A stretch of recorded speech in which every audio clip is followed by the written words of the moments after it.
Ngayong araw ay susubukan kong hanapin si Direk Pio Balbuena, ang leader ng Team Tambay, alias Robert. Kilala si Direk Pio Balbuena bilang isang content creator at director dito sa ating bansa dahil sa husay at talino niya sa paggawa ng content at mga pelikula, at mas lalo pa siyang nakilala na mabuo niya ang Team Tambay at nang lumabas ang Tambay Cup na gumulat sa ating bansa sa mundo ng cup industry. Hindi natin maitatanggi nang lumabas ito sa publiko ay tinanghilik ito ng mga tao.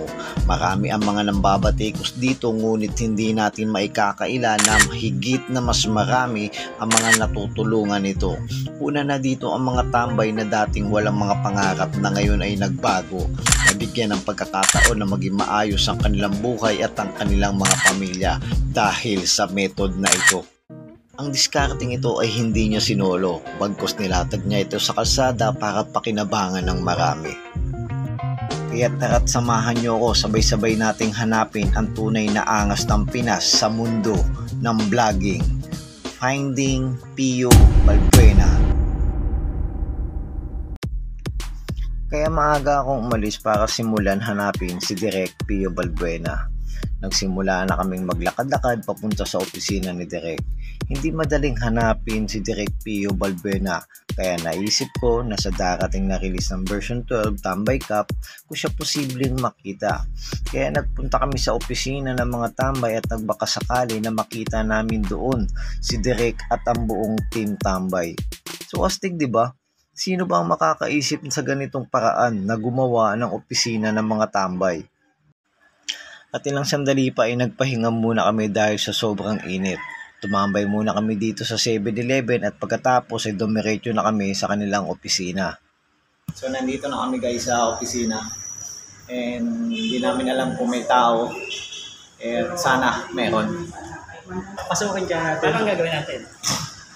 Mukha naman tayong bibili. Hindi tuloy. Manila. Ano na lang. Ganito na lang gawin natin. Waiting lang tayo na may lumabas mo. Okay. Hintayin mo ba? Sige.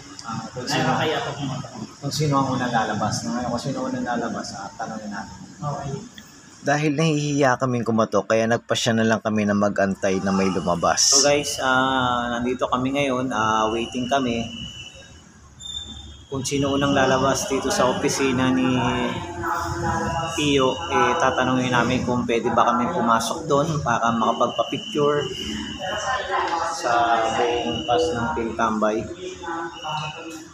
So guys, kasi nakakaya kasing kumatok. Nakakaya talaga. Iya kami. Kaya waiting na lang. Hintay na lang kami dito kung sino ang lalabas. Maya-maya lang ay meron ng lumabas, isa sa mga tanod sa Tambay serye. Kaso meron kaming konting problema guys, dahil wala daw dun si Direk Pio Balbuena at nagpapahinga to dahil sa darating na release ng version 12 para bukas.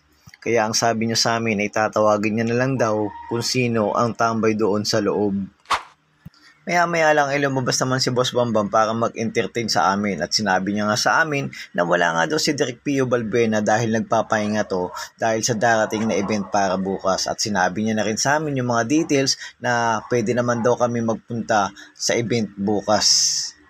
Anyway guys, bigo kami na makita ngayong araw si Direk Pio Balbuena, pero babalik kami bukas at hindi kami titigil hanggat hindi namin siya nakikita at hindi namin nasasabi ang aming plano dahil mag-a-apply kami bilang isang bagong cast ng Tambay serye. Palang nabigyan mo na. Yes. Yung mga message kay Direk bago tayo umuwi, okay lang kahit di natin siya nakita ngayon. Okay lang yung kasi ayun yun. Kay Boss Bam lang, pwede na, solid na to eh. Nandito lahat ng team. Yun. Tambay ka, nandito lahat ng kompleto. So guys, hindi namin nakita si Direk Pio pero nakita namin si Boss Bam. At magkaroon kami ng abiso na bukas bumalik kami dahil nga bukas ang release ng version 12.